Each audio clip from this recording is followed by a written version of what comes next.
Bien, on va souhaiter la bienvenue à ceux qui nous suivent sur Internet, sur pourchrist.com ou sur YouTube. Soyez les bienvenus.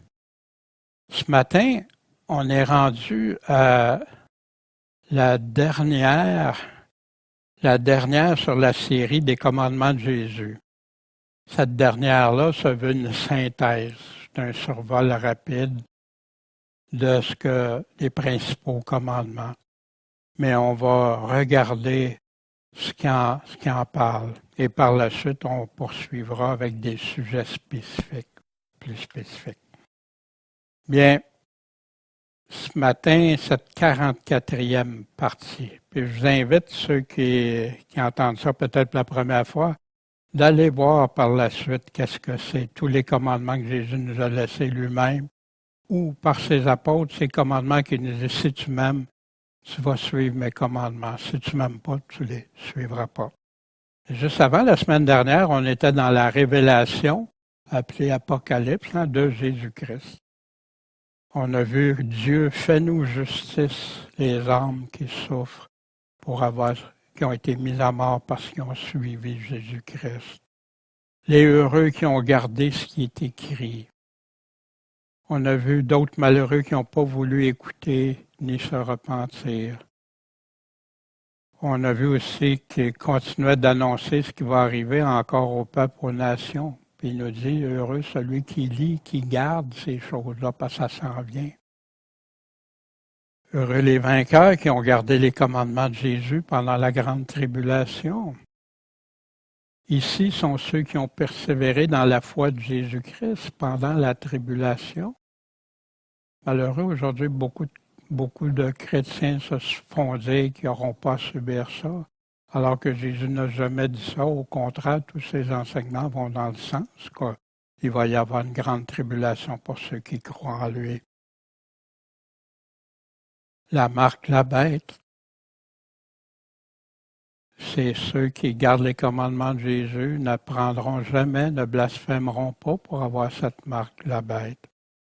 L'avènement de Jésus, le temps de la moisson, en deux catégories. On voit ça au chapitre 14, au chapitre 19. Les commandements de Jésus répétés juste avant Armageddon. Heureux ceux qui veillent encore, qui ont continué, persévéré. Sortez du milieu de la grande prostituée, la prostituée envers Dieu qui prend n'importe quoi, puis qui met ça dans ses croyances. Puis que les gens les suivent. Sortez du milieu d'eux, mon peuple. On sait qu'il y a beaucoup qui se font séduire. Jésus nous a tant avertis. Enfin, la justice de Jésus qui est venu, le grand banquet pour les élus. En passant pour le grand banquet pour les élus, vous avez ça dans Ésaïe au chapitre 25. Commencez au chapitre 24, 25, et vous allez avoir le banquet, la résurrection, etc. C'est super intéressant, le millénium qui débute. Puis la deuxième partie de ce banquet, que Dieu appelle son banquet, la justice pour les injustes. Par la première résurrection, que cette résurrection-là n'arrive pas avant que tous ceux qui ont été mis en mort, puis qui ont refusé de prendre la marque la bête, les 1000 années de règne sur terre avec Jésus pour ceux qui vont avoir été vainqueurs avec lui. Le jugement du grand trône blanc où les livres vont être ouverts, même le livre de vie. L'éternité, les promesses et le jugement. Et voici ce qui va déterminer qui sera heureux pour l'éternité. Heureux celui qui lit, ceux qui écoutent, ils entendent, ils veulent comprendre les paroles de cette prophétie, puis ils ne les mettent pas de côté, ils les gardent, ils les suivent, ils persévèrent, parce que le temps est proche. Que celui qui a des oreilles écoute ce que l'Esprit dit aux églises. C'est pas n'importe qui dit ça aux églises. À celui qui va vaincre, c'est à lui ou à elle, je vais donner à manger de l'arbre de vie qui est au milieu du paradis de Dieu. On avait vu rapidement un tableau, qui va être heureux, qui va être malheureux. Maintenant, on est arrivé à notre lecture du psaume. C'est très biblique. Entretenez-vous par des psaumes quand on se réunit. Je vais laisser le soin à Michel de nous lire le psaume 29. Psaume de David. Rendez à l'Éternel, vous, fils de Dieu. Rendez à l'Éternel la gloire et la force. Rendez à l'Éternel l'honneur dû à son nom. Prosternez-vous devant l'Éternel dans une sainte magnificence. La voix de l'Éternel retentit sur les eaux. Le Dieu de gloire, l'Éternel, fait tonner sur les grandes eaux. La voix de l'Éternel est puissante. La voix de l'Éternel est magnifique. La voix de l'Éternel brise les cèdres. L'Éternel brise les cèdres du Liban. Il les fait bondir comme un veau, le Liban et le Sirion comme un jeune buffle. La voix de l'Éternel jette des éclats de flammes de feu. La voix de l'Éternel fait trembler le désert. L'Éternel fait trembler le désert de Kadès. La voix de l'Éternel fait enfanter les biches. Elle dépouille les forêts, et dans son temple, chacun s'écrie « Gloire ». L'Éternel régnait au déluge, l'Éternel siégera en roi éternellement. L'Éternel donnera force à son peuple, l'Éternel bénira son peuple par la paix. Bien, ce psaume nous enseigne, merci Michel, ce psaume nous enseigne la puissance de Dieu, sa toute puissance. Il y en a tellement qui oublient à qui ils vont faire face un jour, devant qui ils devront fléchir le genou, que toute bouche sera fermée, qu'il n'y aura pas d'excuses. La terreur pour certains, le bonheur pour d'autres. Puis, qui va nous donner la force dans ces temps qu'on vient de lire de la Révélation? L'Éternel donnera force à son peuple. L'Éternel va bénir son peuple par la paix qui va s'en venir éternellement. Bien, merci beaucoup. Juste avant, Seigneur Tout-Puissant, on va regarder en survol ce que tu nous as laissé comme commandement. Si on t'aime, on va vouloir les écouter, on va vouloir chercher leur signification, mais surtout l'application dans nos vies. Fait qu'aide-nous, guide-nous par ton Esprit Saint à bien comprendre. Merci Jésus, notre Maître, notre Sauveur. Amen. Bien, on parle de la synthèse. Une synthèse, c'est toujours un peu complexe à faire parce qu'il y a tellement de choses qu'on voudrait englober, mais une synthèse, ça doit d'être limité. Et une synthèse, par contre, doit nous donner l'essence même. On ne peut pas dire juste quelques mots, quelques phrases, ça s'arrête là, du moins pas avec 43, l'enseignement sur les commandements de Jésus. Mais vous allez voir, ça va se dérouler. Mais Jésus lui-même nous a donné une synthèse de ses commandements, des commandements qui viennent du Père. Celui-ci est mon Fils, écoutez-le.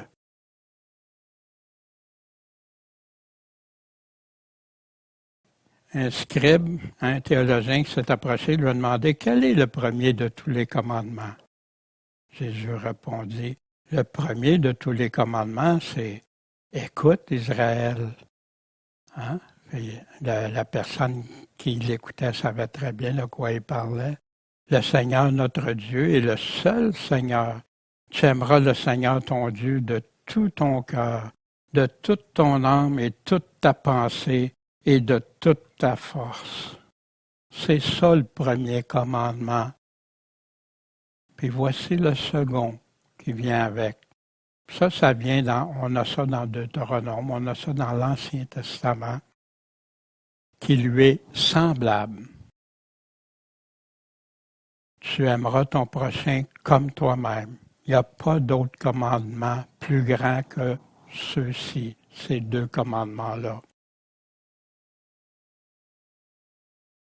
Puis, c'est tellement tellement précis que Jésus, voyant qu'il avait répondu en homme intelligent, parce qu'il avait dit, hein, c'est ça, aimer Dieu de tout son cœur, son prochain, c'est plus que tous les sacrifices qu'on pourrait faire.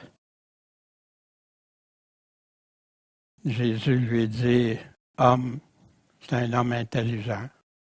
Tu n'es pas éloigné du royaume de Dieu. Tu es très proche. Puis ailleurs, il va dire, hein, encore un docteur de la loi pour l'éprouver, un théologien, Maître, qu'est-ce qu'il faut que je fasse pour hériter la vie éternelle? Et il répond par une question, c'est quoi qui est écrit dans la loi? Qu'est-ce que tu lis? Tu aimeras le Seigneur ton Dieu de tout ton cœur, ton âme, ta force, ta pensée, et ton prochain comme toi-même. Jésus dit, t'as bien répondu. Il a pris ça dans la Bible, dans la parole de Dieu. Fais cela, puis tu vas vivre. C'est Jésus.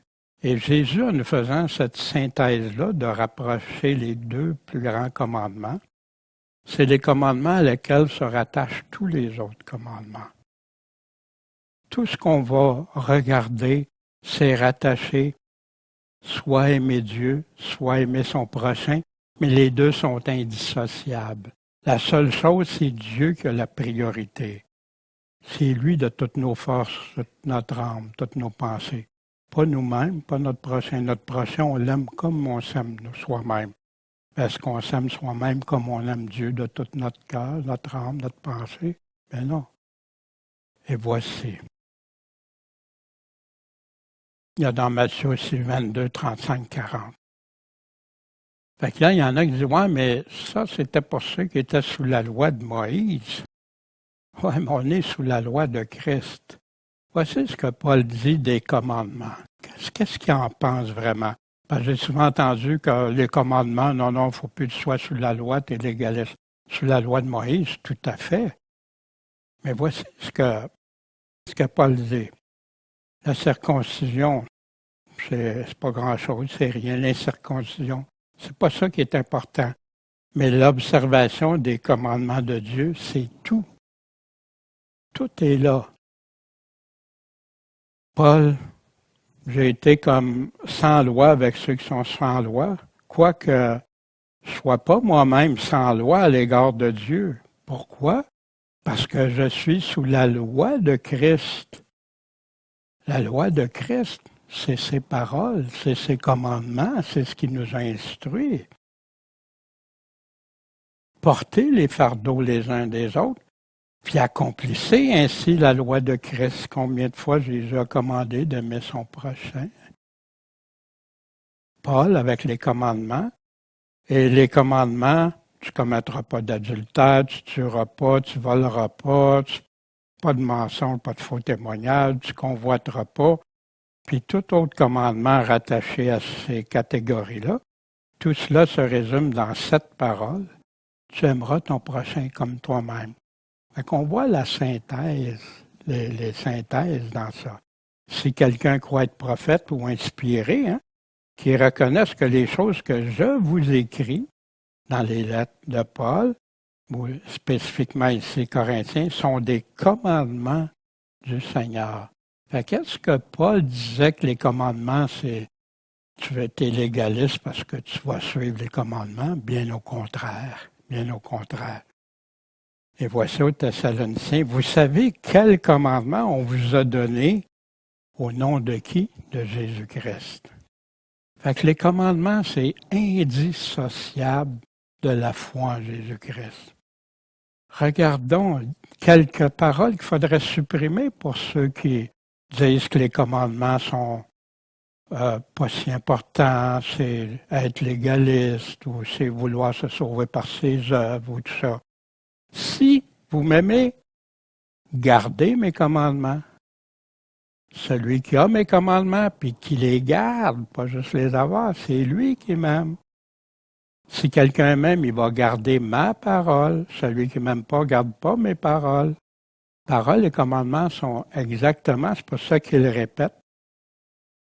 Si quelqu'un ne demeure pas en moi, il va être jeté dehors. Si vous demeurez en moi, puis que mes paroles demeurent en vous, vous vous demanderez tout ce que vous voudrez, puis vous allez l'obtenir parce que vous demeurez en Jésus-Christ. Mon Père va être glorifié quand vous porterez beaucoup de fruits. Puis alors, c'est là que vous serez mes disciples. Demeurer dans mon amour. C'est quoi que ça veut dire, demeurer dans son amour? Ben, si vous gardez mes commandements, vous demeurerez dans mon amour, comme Jésus lui-même a fait avec le Père. On se souvient? Qu'est-ce qu'il faut que je fasse pour hériter la vie éternelle? Jésus a supprimé les commandements? Ou s'il a plutôt dit non, c'est une base, mais ce n'est pas seulement obéir aux commandements, parce que Jésus nous a enseigné plein d'autres choses, dont la repentance, la conversion. Puis si on aime Dieu de tout notre cœur, notre âme, on va faire tout ce que Jésus nous demande. Les apôtres, qui ont confirmé, on se souvient de l'Jean, c'est par ça qu'on sait qu'on l'a connu, si on garde ses commandements. Celui qui ne garde pas ses commandements est un menteur. C'est qu'en ceci, on aime les enfants de Dieu. Comment qu'on sait ça? Parce qu'on aime Dieu et qu'on garde ses commandements. C'est ça l'amour de Dieu. Qu'on garde ses commandements. Ses commandements ne sont pas pénibles.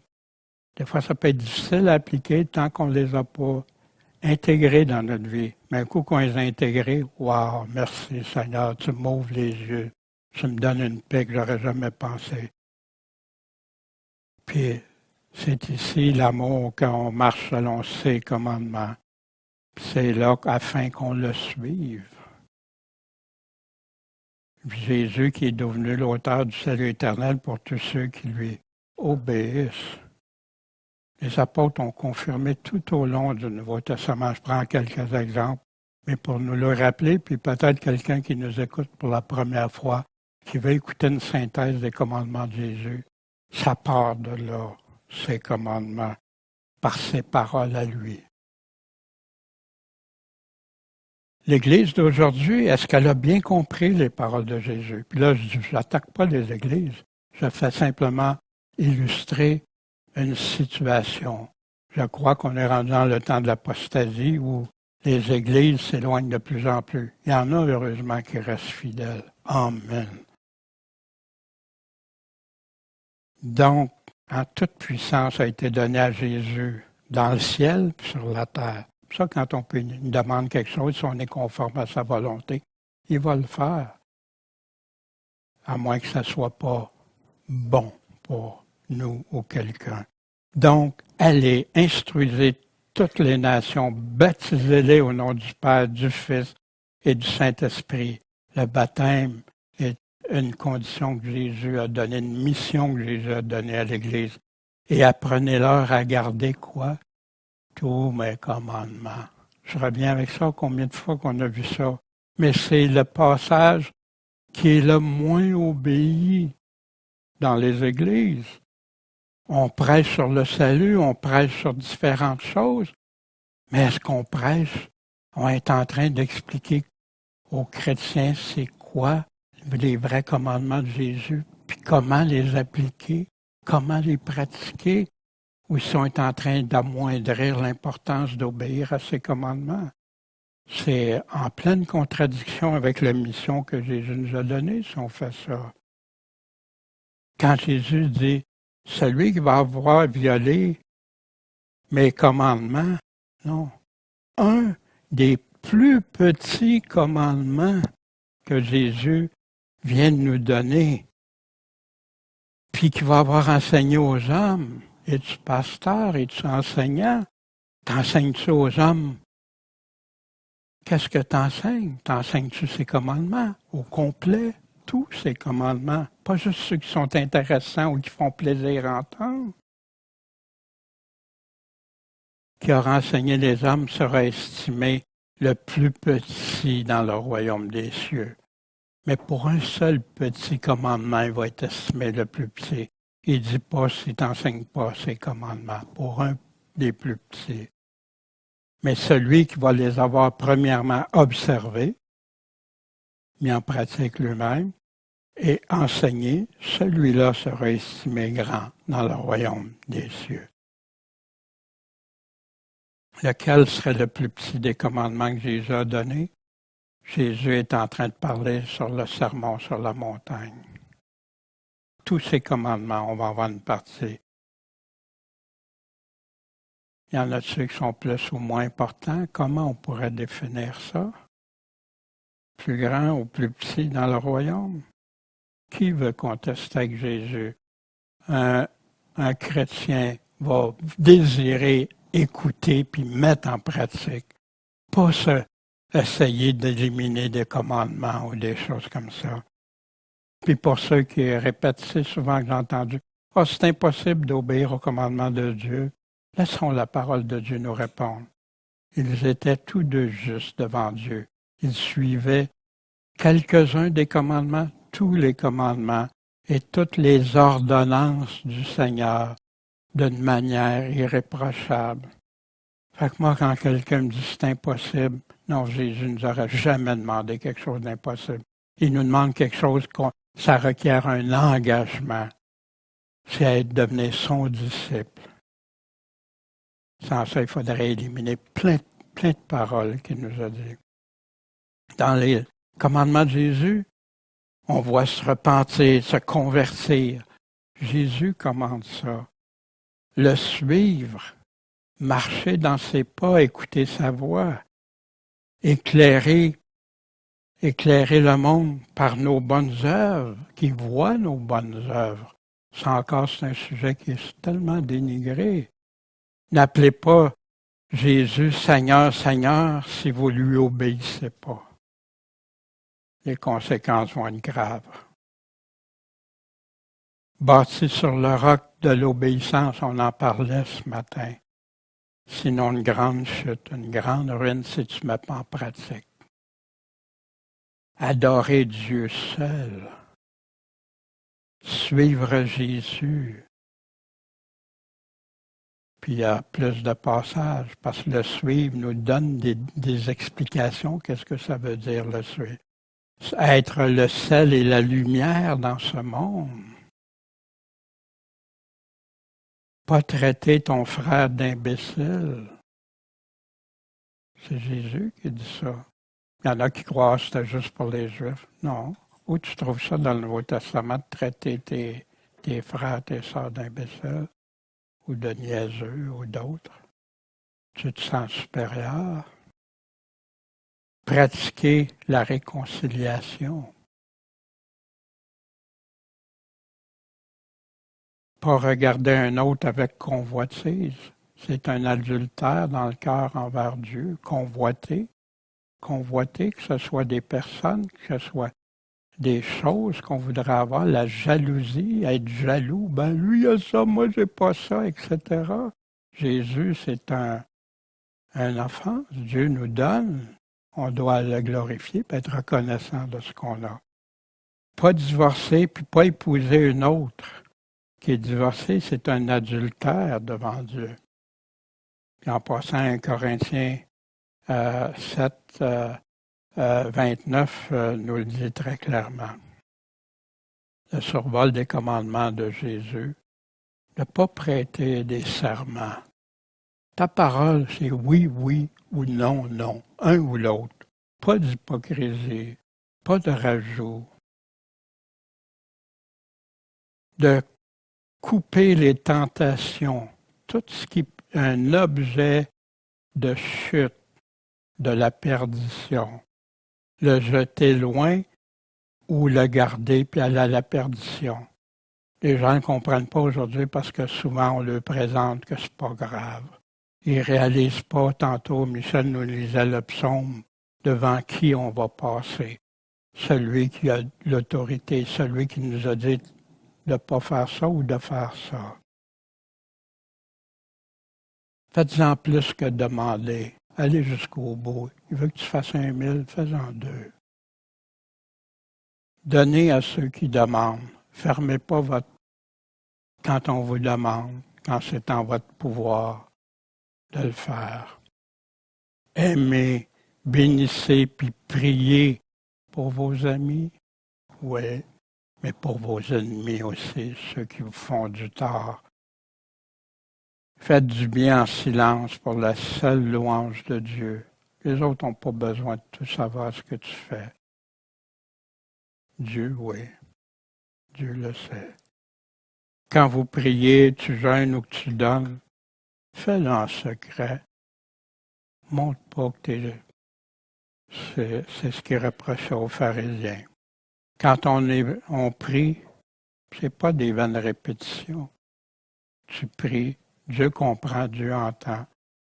Combien il y en a qui répètent des formules de prière, malheureusement?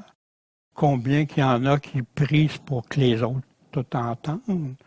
C'est à Dieu qu'on parle. C'est à lui qu'on parle.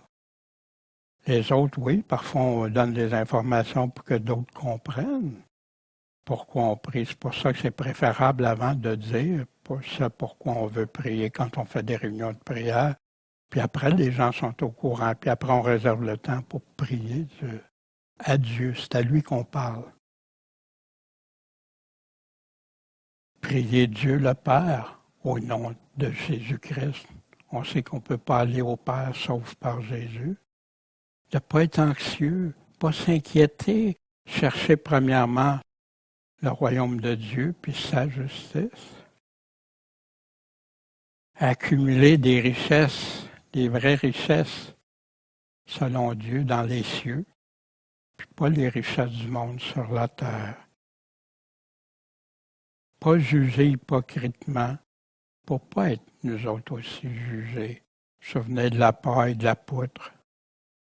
Conformons-nous nous-mêmes avant d'aller parler à quelqu'un. Assurons-nous qu'il n'y a pas une poutre devant nos yeux.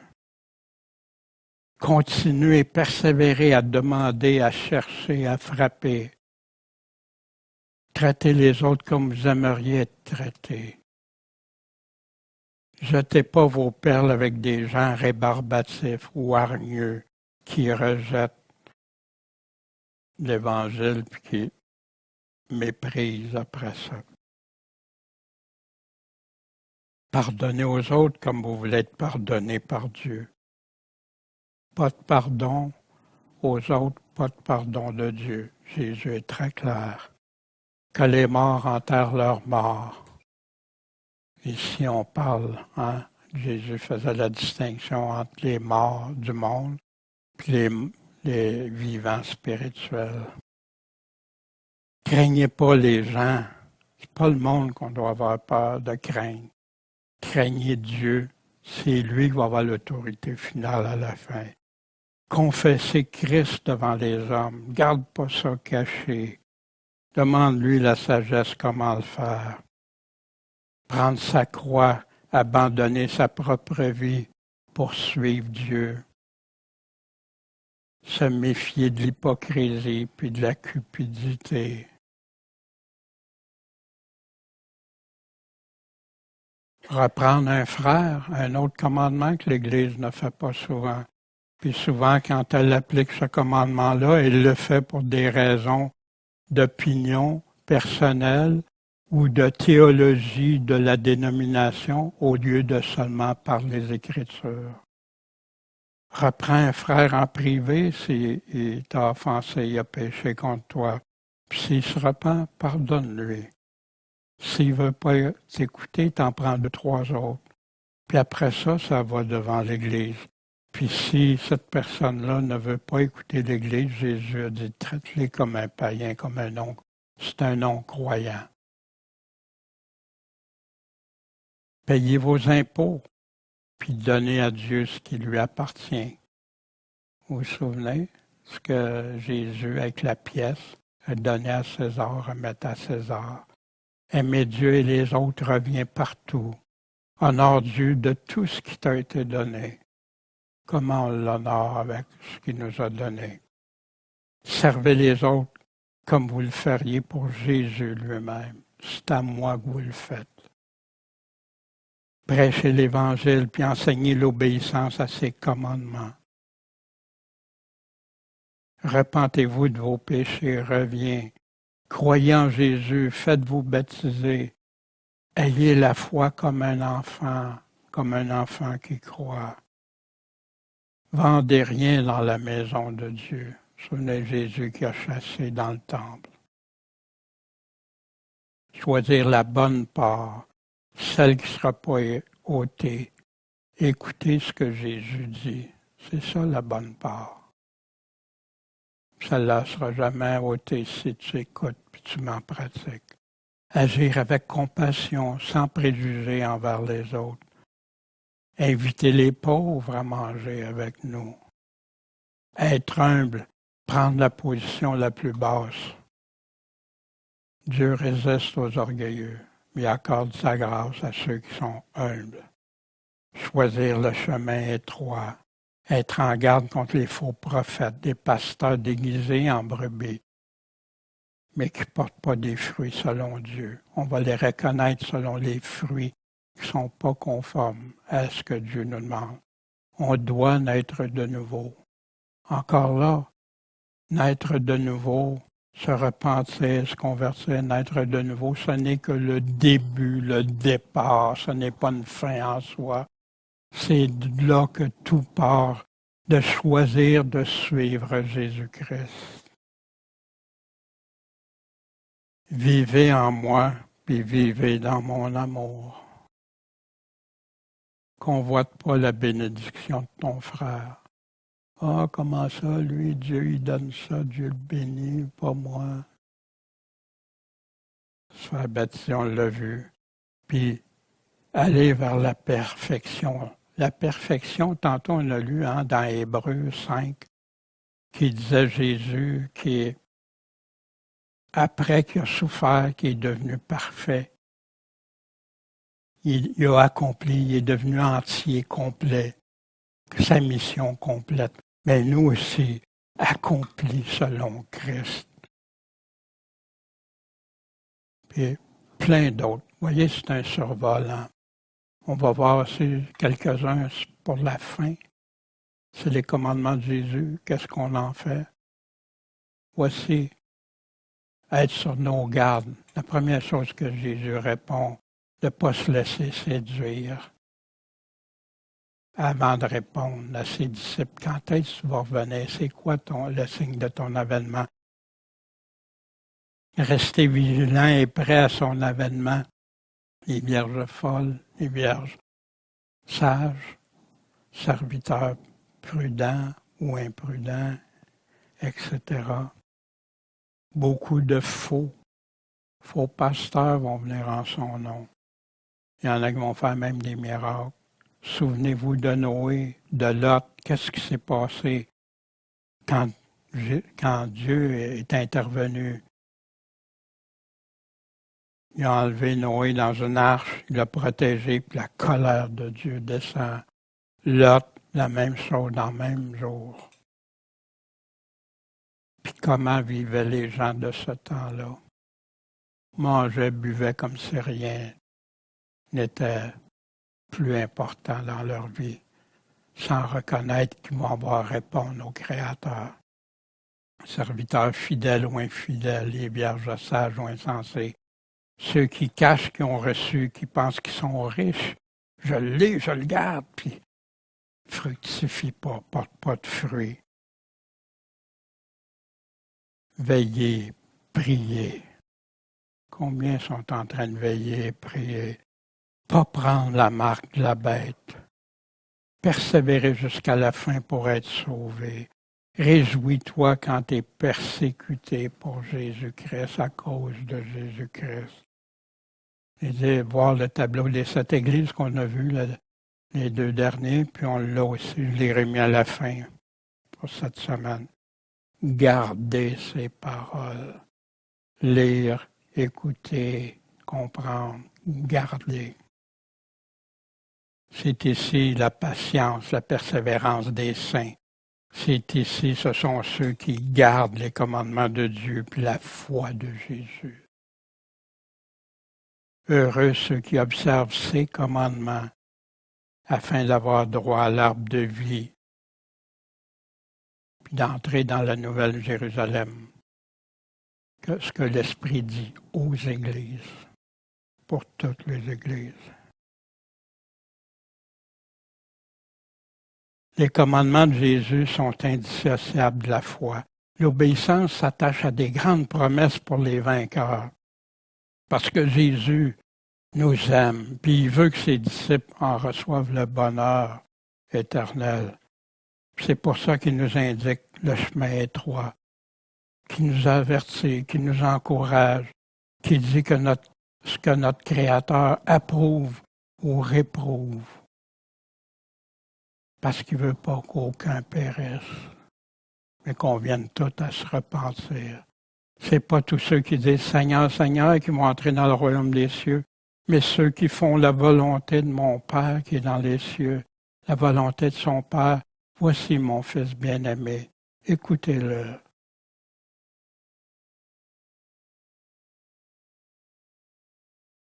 Celui qui écoute ce que je viens de dire, l'élément pratique, sera comme un homme avisé, intelligent, qui a bâti sa maison sur le roc.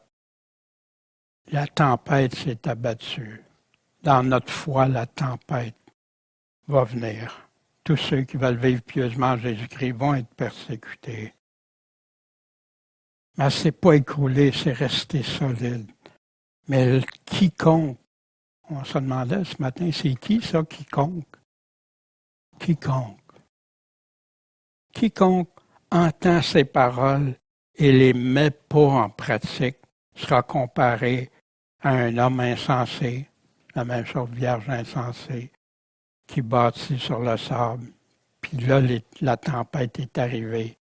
Puis là, elle est tombée. Puis sa ruine a été grande. C'est qui fait partie de sa famille? Voici ma mère et mes frères, en montrant ses disciples. Parce que quiconque fait la volonté de mon Père qui est aux cieux, c'est celui-là qui est mon frère, ma sœur, ma mère. C'est lui qui est ma famille, c'est elle qui est dans ma famille, enfant de Dieu. Pourquoi les commandements de Jésus? Jésus a enrichi puis approfondi par ses enseignements ce qui va au-delà des 10 commandements donnés à Moïse. D'ailleurs, il le reprend presque tous. Puis il va plus loin. Hein? Quiconque regarde pour convoiter comme un adultère, hein? Il n'y avait pas ça dans la loi de Moïse. Il le prend puis il va plus loin. La seule chose qu'il n'a pas vraiment réitéré dessus, hein? L'idolâtrie, bien c'est sûr, un seul Dieu, hein? Puis il n'y a pas d'image pour Dieu, sauf le sabbat. Puis il a établi que le sabbat était fait pour l'homme, puis non le contraire, parce qu'il y en avait qui mettaient ça avant.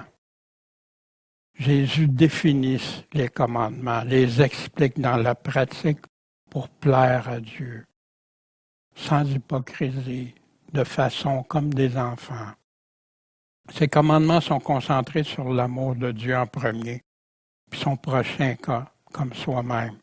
Mais l'amour, c'est pas juste un sentiment, c'est un choix de traiter les autres avec gentillesse, avec respect, miséricorde, en nous façonnant un caractère à l'image du Christ, puis vraiment vivre ses commandements. Mais ça inclut aussi que quand on doit leur dire quelque chose, qu'on le dise avec vérité. La maison est en feu, je ne dirais pas ça va le réveiller, ça va l'offenser. Non. L'amour nous pousse. D'ailleurs, reprends-le toi seul ou 2, 3 est le principe ou l'Église. Pour comprendre ces commandements, comprendre l'amour est essentiel pour bien comprendre ce que c'est les commandements et les mettre en pratique. Mais l'amour doit être défini par les paroles de Dieu, pas aujourd'hui ce que les gens croient que ça c'est aimer ou pas. C'est Dieu qui a défini l'amour. Dieu est amour. C'est lui qui est l'auteur de l'amour. Quand on aime Dieu, là, c'est possible d'aimer même ceux qui ne sont pas faciles à aimer, ceux qui t'ont fait du tort, puis même tes pires ennemis. C'est là que tu peux avoir le vrai amour. C'est pas de se contenter de suivre un ensemble de règles non plus. Parce que quelqu'un pourrait dire, ben, c'est ça que souvent, il y en a qui n'ont pas des légalistes, ils suivent tous les commandements comme ça. Puis, non. c'est les vivre, ces commandements-là, parce que Dieu, c'est ça qu'il veut de nous. C'est ça qu'il nous a donné, puis c'est ça qu'il veut qu'on donne en retour. On met en pratique ces commandements, comme Jésus lui-même, le Seigneur Sauveur, nous l'a pas juste enseigné, mais il nous l'a montré concrètement comment il a aimé. Les commandements de Jésus, ça a un impact puissant sur ses disciples dans le monde entier. Ces commandements nous conduisent à aimer Dieu de tout notre cœur, notre âme, notre esprit, témoigner de l'amour à notre prochain, comme si on le ferait pour nous-mêmes. Ils nous conduisent à regarder au-delà de nos désirs égoïstes et de nous concentrer sur le bien-être des autres aussi. En passant, est-ce que ça veut dire que ça ne nous prend aucun bien-être? C'est pas ça qu'il est en train de dire. Mais quand quelqu'un est dans le besoin, dans la misère, et c'est tout le sens des boucs et brebis. Les commandements de Jésus sont les seules pratiques reconnues par Dieu. Ça, c'est important. C'est ces commandements que Dieu va reconnaître. C'est ces commandements que Jésus va juger, nous juger avec. Pas ce que des hommes disent, enseignent, des théories ou de la théologie, c'est les paroles de Dieu. Le seul temps où la théologie va être acceptée, c'est si la théologie a répété fidèlement et exactement ce que Dieu a dit. Vivre ses commandements et confirmer notre engagement à lui obéir comme le Seigneur de notre vie. C'est ça que ça veut dire quand je le prends comme Seigneur. Ces commandements ne consistent pas seulement à éviter le péché puis accomplir des rituels religieux. Non, ils définissent plutôt le cadre pour développer une vraie relation avec Dieu. Vous serez en moi et moi je serai en vous et nos semblables. C'est le principe fondamental pour un ou une disciple de Jésus-Christ.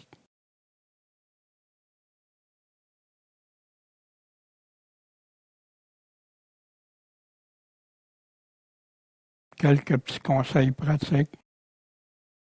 Vivre selon les commandements de Jésus-Christ peut sembler des fois difficile. Surtout dans un monde qui a souvent des valeurs contraires, totalement opposées à celles de Christ.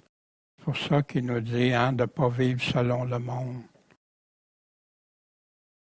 Mais quand on aime Dieu en premier, ça devient de plus en plus clair, puis plus facile pour vivre ses commandements. D'ailleurs, Jésus, il dit, testez voir si mes commandements viennent de Dieu. Mettez en pratique, puis vous verrez. Puis tu le vois, ça, quand tu crois au Seigneur, puis tu le fais.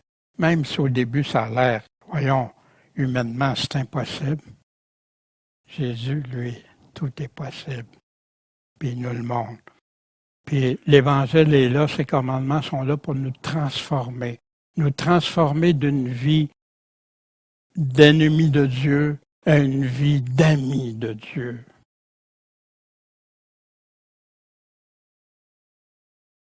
Consacre du temps à la prière. La prière, c'est simple, demander à Dieu, chercher les choses de Dieu, puis frapper à Dieu. L'étude de la Bible. Oui, c'est beau lire sa Bible, mais qu'est-ce qu'elle dit vraiment? Est-ce que je suis un auditeur oublieux, comme celui qui a bâti sa maison sur le sable, ou si je la comprends puis je la mets en pratique? Puis, pour comprendre ses commandements, puis chercher en lui, pour lui, puis en lui, toute la détermination pour les mettre en pratique. Si c'est lui en premier de tout ton cœur, de ta force, tu vas travailler en fonction de ça. Tu vas chercher. Un autre conseil très important, tout ce que tu crois au sujet de Dieu, comment le connaître de plus en plus, qu'est-ce qu'il aime, qu'est-ce qu'il déteste, qu'est-ce qu'il attend de toi, qu'est-ce qu'il dit vraiment au sujet de ton salut ou non, de l'éternité, des promesses, ses avertissements. Tous ces avertissements qui s'adressent à nous, c'est pas pour les non-croyants. Qu'est-ce qu'on en fait? Est-ce que c'est lui qui a déterminé ça ou c'est des hommes qui l'ont déterminé à la place de Dieu? Tout ce qui s'en vient, comment on doit garder, ça doit provenir exclusivement de ses paroles à lui, puis pas des interprétations des hommes. Mettre en pratique l'amour, la miséricorde, le pardon. Combien de fois on entend que quelqu'un on lui dit « T'es sauvé maintenant parce que tu as fait ci ou ça ou ça ». Puis cette personne-là ne pardonne jamais, alors que Jésus dit « Si vous ne pardonnez pas aux autres, je ne vous pardonnerai pas, Dieu ne vous pardonne pas non plus ». Chercher des occasions d'aimer Dieu de plus en plus. Est-ce qu'on cherche ça quand on se lève le matin? Dieu, comment je peux t'aimer de tout ton cœur, de tout mon cœur, c'est-à-dire de toute mon âme, toute ma pensée, toute ma force? Comment je peux faire ça aujourd'hui? Puis qu'est-ce que je peux faire pour aimer mon prochain et servir les autres? Dieu ne dit pas de mettre la barre là, à trop haut pour nous autres. Non. Puis c'est pour ça qu'il nous dit de progrès en progrès. Mais est-ce qu'on progresse? Vous savez qu'il y a beaucoup de chrétiens qui ont commencé sur une belle lancée. Aujourd'hui, ils sont stagnants, sont tièdes. Puis il y en a même qui régressent. Quand ils parlent, c'est plus Dieu que tu entends parler. C'est les pensées du monde, les pensées humaines. C'est tellement triste.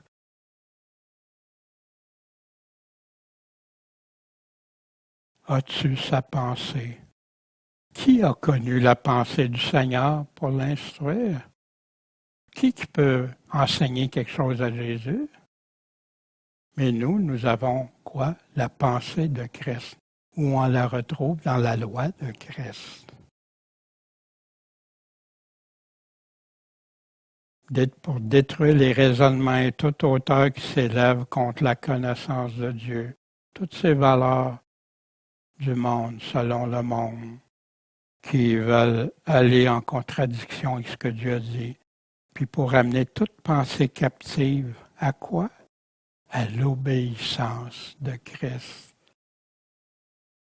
L'obéissance de Christ, c'est obéir à ses commandements, à ce qu'il nous a dit.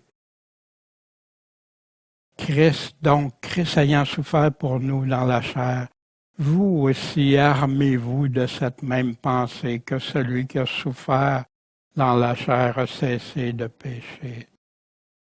Ceux qui ont coupé leurs mains, ceux qui ont combattu comme des soldats, comme on a dans Éphésiens, qui ont combattu le bon combat de la foi. Inquiétez-vous pas de rien, mais en toute occasion, exposez vos demandes devant Dieu, par des prières, des supplications s'il faut, puis des actions de grâce envers Dieu, envers mon prochain. Et la paix de Dieu qui surpasse toute intelligence, tout ce que le monde peut imaginer, penser, gardera vos cœurs et vos pensées où?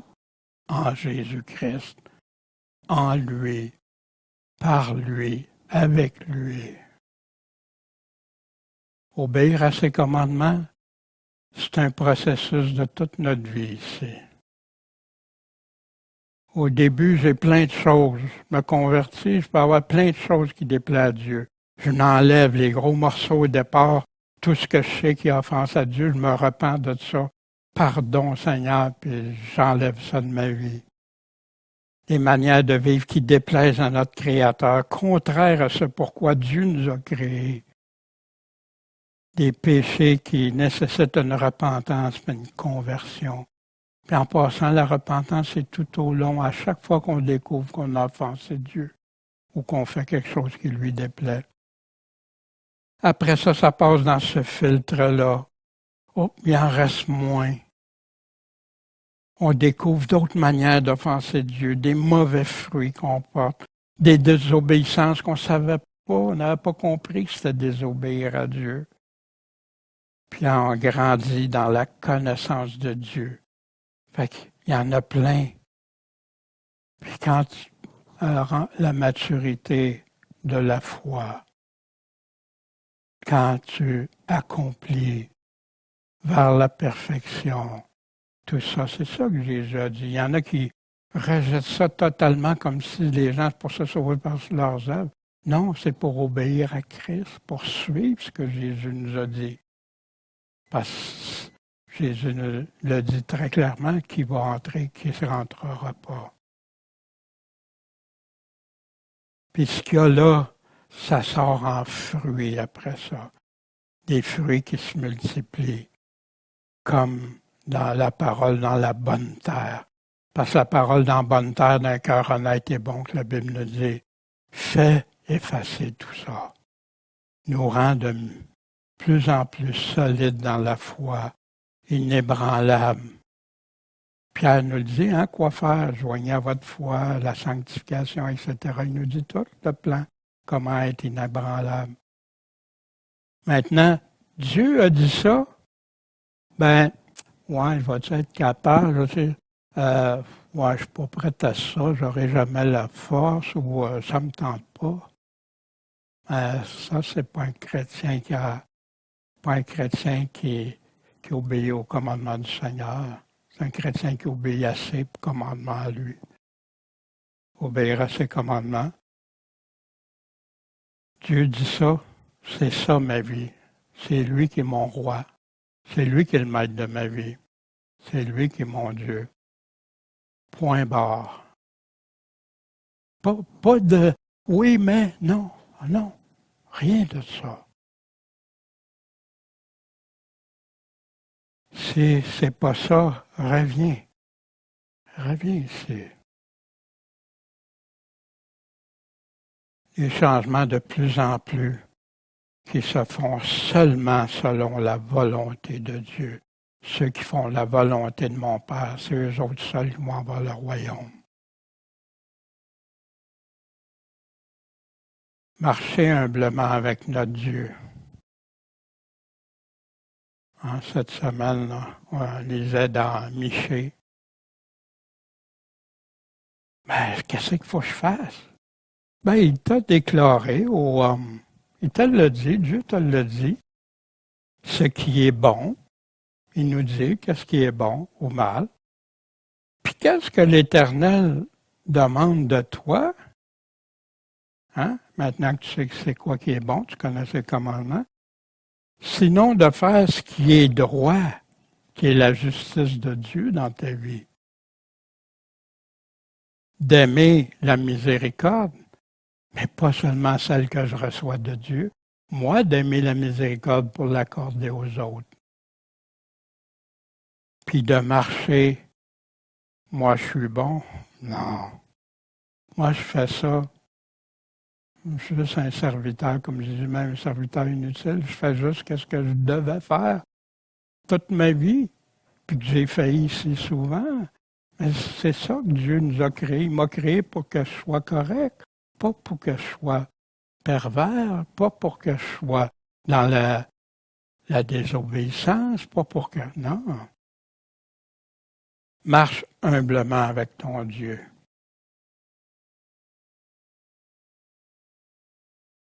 Puis je fais ça quand? Jusqu'à ce que nous soyons tous parvenus à l'unité de la foi puis de la connaissance du Fils de Dieu. Je le connais, Jésus, je me suis converti. Non. La connaissance à l'image de Christ. À l'état d'homme fait, accompli. À la mesure, c'est quoi là? Mais comment je vais mesurer ça? Comment je vais le savoir? À la mesure de la stature parfaite de Christ. La mesure complète. Christ qui nous a laissé une image. C'est trop ça. C'est du légalisme. Dis-le à Jésus. Parce que c'est ça qui est écrit dans l'Évangile. Mais avec plein de positions de théologie, de dénomination, qui amènent à étouffer les paroles même de Jésus, de l'Évangile, de ses apôtres. On n'a pas besoin de prendre des risques. On l'a tout par écrit, noir sur blanc. Être vainqueur pour Christ, c'est pas un hasard. C'est un choix déterminé de le suivre, coûte que coûte, avec lui, pour lui, puis en lui. Le Seigneur nous a tout annoncé d'avance pour qu'on soit avec lui. Et si on ne regarde pas ça, je l'ai remis pour ceux qui veulent regarder ce que Jésus dit vraiment à ses églises pour le temps de la fin, jusqu'à son retour qu'il nous dit dans plusieurs des églises. Bien, Seigneur Tout-Puissant, merci. Tu es le Dieu qu'on va voir un jour face à face.